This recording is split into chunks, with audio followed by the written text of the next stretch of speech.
বিএনপির জানোয়ারদের গ্রেফতার করেছে পুলিশ, নেওয়া হচ্ছে রিমান্ডে।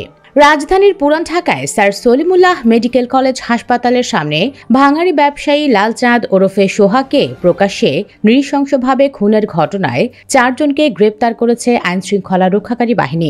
অভিযান চালিয়ে মামলার এজাহারভুক্ত 2 জন পুলিশের হাতে এবং বাকি 2 জন র্যাপিড অ্যাকশন ব্যাটালিয়নের হাতে গ্রেপ্তার হয়। তারা বিএনপির রাজনীতির সাথে জড়িত।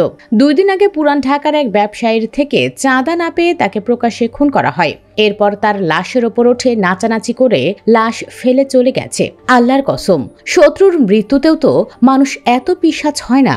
এমন ঘটনা দেখেও ভয়ে লোকজন কেউ আগাতে সাহস করেনি, কারণ যার বিরুদ্ধে অভিযোগ সে যুব দলের সাধারণ সম্পাদক পদপ্রার্থী। 5ই আগস্টের পর দেশের মালিক বনে যাওয়া একটা দলের কাছে সে চাঁদা দেয় নাই।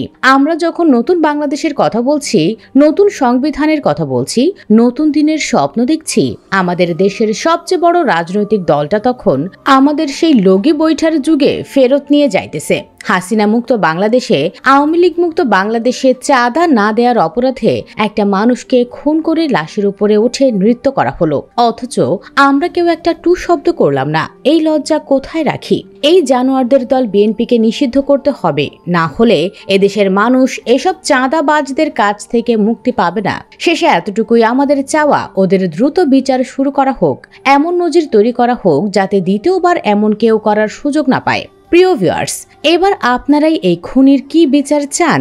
আমরা চাই জনতার সামনে প্রকাশ্যে ফাঁসি হোক। একমত হলে অবশ্যই ভিডিওর কমেন্ট বক্সে ইয়েস লিখুন। সেই সাথে লাইক দিয়ে শেয়ার করে দেশের সকল মানুষকে জানিয়ে দিন। ধন্যবাদ।